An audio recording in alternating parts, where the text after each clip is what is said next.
In step 4, our goal is to check the tooth peaks for intersections and trim them accordingly.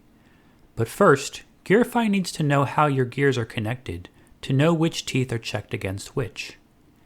Sometimes, Gearify can guess the connectivity, in which case it is ready for trimming the moment you enter step 4. Other times, it's not so obvious, and you must define your connections explicitly. This is achieved using the Gear Instances tree. To add an instance, first double-click one of the green pitch curves to choose which gear to add. Mouse over the viewport or enter coordinate values explicitly to position your first gear. Use the A key or click the Add Gear button to drop your instance at the chosen location. This will add it to the Gear Instances tree. A newly placed instance will automatically be selected, as indicated by the yellow highlighting. As a result, the pitch curves will recolor to show which gears can be connected to that selected instance. Double-click another pitch curve to choose the next gear to connect.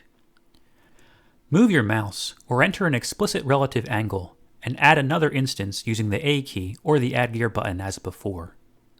You can repeat this process to chain gears together.